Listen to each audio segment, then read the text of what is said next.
When you look statistically in the United States, there's about 500,000 men that have a vasectomy every year, just disconnecting the tube that carries sperm out for contraception. About 6% of those men are going to change their mind sometime in their lifetime, decide for whatever circumstance that they want to have more children and build their family again. Christy and I got married and I already had 2 kids.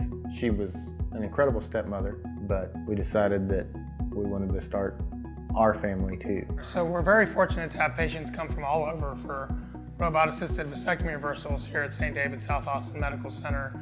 And we actually, as of now, have the second highest volume of cases that have been done here in the United States. So when we're talking about doing vasectomy reversals, they're technically challenging, very meticulous operations that take a very high level of training and a lot of practice to get very good at.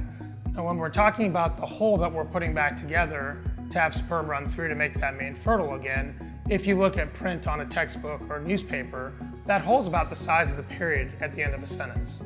So it's extremely small. It's around 0.7 millimeters. The needles and the sutures that we use to put those tubes back together are very difficult to even see with the naked eye. They're that microscopic. The advantages that for a surgeon that I believe that we get when we use robot assistance, perhaps over the microsurgical technique, are a number.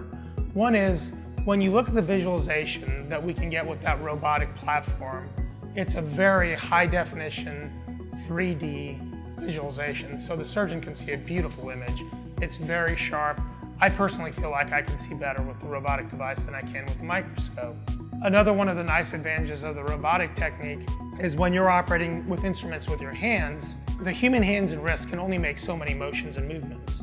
The robotic microscopic instruments have what's known as 7 degrees of freedom. That means they can make twists and turns and moves that the humans can't under the surgeon's control.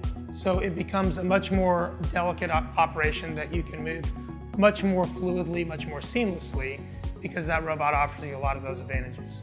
He just felt like the robot was the way to go, and when we saw that from him, we decided that we also wanted that, and also explained, that their success rate was 97% for my age category and the time since I'd had the vasectomy. So everything went incredibly smooth, and I'd say the recovery time was really no different than the actual vasectomy.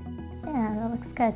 We went and turned in the sample the first time. 6 weeks later approximately, they said everything was good, and then scheduled another follow-up appointment 6 weeks out.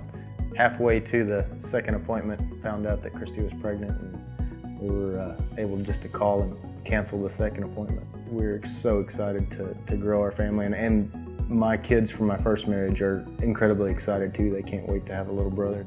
There's a joy that we get from doing these procedures together, from helping people, and we have our own special little niche with the male fertility and helping people complete their families in a way that nobody else is doing, really.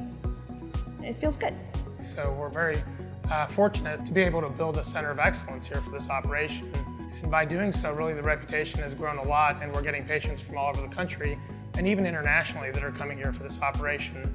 And they know they're going to get a very good operation in an excellent environment where they're going to have very good care from the second they walk into the door to the second that they leave.